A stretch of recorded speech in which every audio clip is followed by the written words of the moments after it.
Good evening. This is the last section of your medical surgical musculoskeletal system, part 5. And now we are going to look at surgical and amputation. Surgical interventions, orthopedic devices. Once again, I have casts or braces and splints. We talked about those previously. But now surgery could be a synovectomy, removal of the synovium, osteotomy, which again removing some of the bone, tendon reconstruction, and joint replacement, like hip replacement and knee replacements.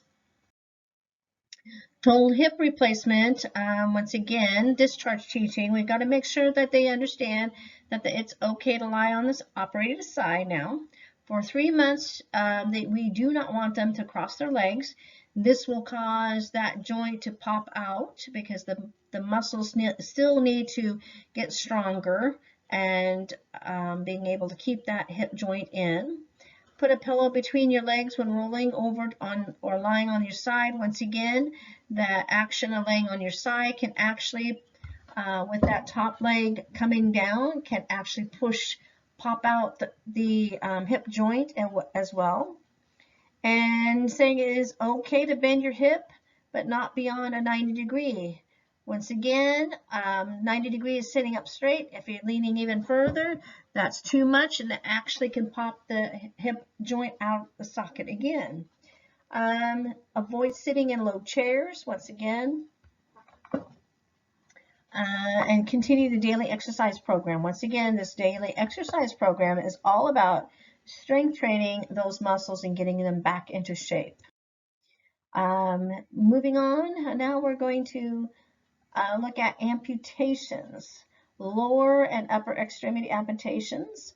Lower ones are usually related to peripheral vascular disease, diabetes, and resulting in gangrene. It has severe trauma, maybe some malignancy, congenital defects. Upper extremity amputations are brought on by crushing blows, thermal, electrical, severe lacerations, vasospastic disease, and malignancies as well. Aftercare, once again, we're going to possibly, if you have an accidental amputation, we're going to rinse the detached part off only enough to remove the visible stuff. We're going to wrap it up in a clean, damp cloth. We're going to place it in a plastic bag and then put the plastic bag in a container with some ice, because we want to put the ice in there to slow down the cell's metabolism, so we don't have, possibly we can attach the limb and stuff. Alternately, if we can't do that, we may place the container in an isolated insulated cooler, fill it with ice. If no ice available, then a cool part, keep the part cool, do not expose to any heat. Tag the bag or the container with the person's name and take it to the hospital with the person. Pre-op care, once again, talk to the patient, participation in decision making, stages of loss and grieving. Once again, remember that it's something that's been on them and now they're going to lose it. Talk to them about the phantom limb sensations and preparation, teaching them about muscle strength training and stuff. Post-operative care. Now, the first 24 hours, we're going to be watching for hemorrhage and edema of the residual limb. Once again, we need to elevation of that limb for the first 24 hours. We need to get our gloved hands underneath and making sure, are they bleeding underneath? Because remember, blood usually goes down around underneath things.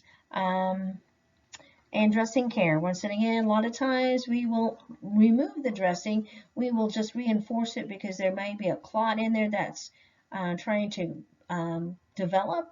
And by putting another dressing on it, and more of like a compression dressing, will help that clot formation. Phantom limb sensations. There's IV infusion medications, transcutaneous electrical nerve stimulator, which is TENS, which actually blocks the nerve transmission electrically, and then a stump stocking, which is kind of helps shrink the swelling and stuff and support the limb. Post-op care continued. Alter the things we can do: soft dressing with delayed prosthetic fitting, maybe a rigid plaster dressing, an early prosthetic fitting, and then maybe immediate prosthetic fitting. Once again, it all depends on the patient, on the amputation and stuff, and on their health. Is the area of healing well? And once again, with the prosthetics, they're going to have to do some measuring and waiting for that area to shrink with swelling and stuff before they get a true prosthetic. Last, adequate healing and weight bearing. Once again, below the knee amputation is better to begin walking weight bearing than above the knee. Abduction, contractures, and proper positioning. Once again, remember the leg. It can come up and cause that muscle to want to contract. So putting them on their tummy to actually stretch out that muscle. They also have to adjust to a new center of gravity as well. So we need to be teaching the patient about that, teaching them about stump care, making sure they look at the skin, activity, weight bearing exercises. Once again, we want them to get up and move around because we want them promote independence and get those muscles working again. The next step will probably be sending them on over to rehab, where they will continue to have intensive rehab and getting them up and walking and using that prosthetic. And then showing them community care. What resources that we can get them attached or connected to help them adjust with this new type of care.